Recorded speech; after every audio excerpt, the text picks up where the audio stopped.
আসসালামু আলাইকুম। Expert holiday 365 এর পক্ষ থেকে সকলকে জানাই প্রাণ ঢালা অভিনন্দন। আশা করি যে যেখান থেকে দেখছেন সকলে অনেক অনেক ভালো আছেন। আজকের আলোচ্য বিষয় কি অবস্থা কানাডা ভিজিটর ভিসার হালচাল, বর্তমান সময়টাতে কারা ভিসা পাচ্ছে, এরকম একটা প্রশ্ন কিন্তু সবসময় আপনারা আমাকে করে থাকেন। তো আপনাদের এই প্রশ্নের আলোকেই বেসিক্যালি এই ভিডিওটা করা। আর হচ্ছে যারা চ্যানেলটি সাবস্ক্রাইব করে রেখেছেন অলরেডি তাদেরকে তো মেনি মেনি থ্যাঙ্কস। আর যারা সাবস্ক্রাইব করেনি তাদেরকে বলবো যে চ্যানেলটি সাবস্ক্রাইব করে রাখেন, যাতে করে পরবর্তী কোনো ভিডিও অথবা নেক্সট ভিডিওগুলো আপনি সবার পূর্বেই পেতে পারেন। এছাড়া যদি কানাডা রিলেটেড যদি আপনাদের কোনো কিছু কমেন্টস করার থাকে সেক্ষেত্রে কমেন্টস বক্স আছে, চাইলে আপনি টাইপ করে রাখতে পারেন। আমরা সময় সুযোগ বুঝে আপনাদেরকে একটা অ্যান্সার দেওয়ার চেষ্টা করব ইনশাআল্লাহ। বাংলাদেশ থেকে বর্তমান সময়টাতে প্রচুর সংখ্যক মানুষ কানাডাতে ডিক্লাইন হচ্ছে, আবার অনেকেই কিন্তু ভিসা পাচ্ছে। আমি কিন্তু বন্ধুরা, আপনারা যেহেতু আমাকে প্রতিদিন দেখেন, সেক্ষেত্রে আপনাদের কাছে কোনো বাড়তি কথা বলা এটা আসলে আমার সাথে যায় না, বা আমি সেটা বলার চেষ্টাও করি না।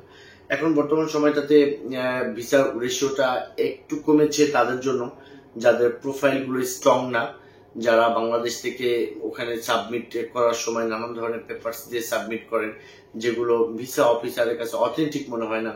ওই রিলেটেড বা ওই লেভেলের ফাইলগুলোকে আমি সবসময় বলি যে ফাইলটা হয়তো সঠিক করে জমা দেন, আর না হয় অফ থাকেন।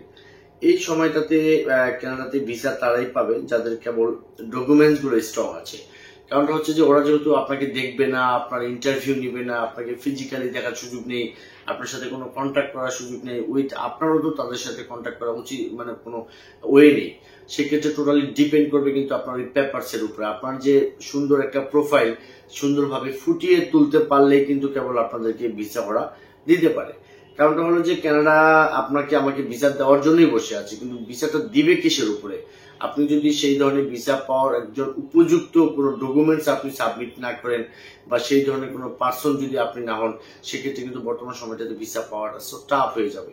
এখন এই মুহূর্তে ভিসা পেতে হলে আপনাকে আপনার ব্যাংক, আপনার ইনভাইটেশন, হ্যাঁ, আপনার টেন ট্যাক্স, আপনার প্রফেশনাল ডকুমেন্টস, এই জিনিসগুলো যথাযথভাবে ভালো একটা ডকুমেন্টস হতে হবে। অর্থাৎ একটা ডকুমেন্টস আপনাকে ভিসা পাওয়ার ক্ষেত্রে প্রচুর পরিমাণ হেল্প করতে পারবে। বিকজ ভিসা অফিসার কিন্তু আপনার শত্রু না, আমি এই জিনিসটা আপনাকে বোঝানোর চেষ্টা করি।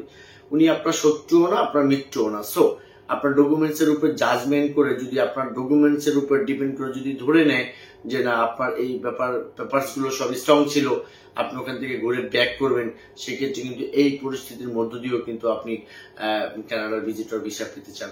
কানাডা হালচাল সম্পর্কে যদি আপনাকে আমি আরো কিছু বলতে চাই, যে বর্তমান সময়টাতে ভিসা আগের চাইতে তুলনামূলক কম হচ্ছে, এটা কিন্তু আপনিও জানেন, আমরাও জানি, বা সবাই জানে। তো আমি গতকাল একটা ভিডিও দিয়েছিলাম যে ভিসার ইস্যু বেড়েছে। মাঝখানে 6 মাস যেরকমটা ছিল এর চেয়ে তো অবশ্যই ভিসার ইস্যুটা এখন বেড়েছে। এই সময়টাতে যদি আপনি অ্যাপ্লাই করেন, বা যারা ডিক্লাইন হয়েছিলেন পিছনে, তাদের ক্ষেত্রে কিন্তু একটা উপযুক্ত ভালো টাইম। তো যাই হোক বন্ধুরা, যাদের ক্ষেত্রে ডকুমেন্টস নাই তারা ডকুমেন্টস গুলা কোন একটা এক্সপার্ট বা সঠিক ওয়েতে, অর্থাৎ যারা ইউটিউবিং করে, এগুলো ঘাটাঘাটি করে লিগাল ওয়েতে একটা ফাইল আপনি তৈরি করেন। এখন না অ্যাপ্লাই করেন, আপনি 2 মাস পরে অ্যাপ্লাই করেন।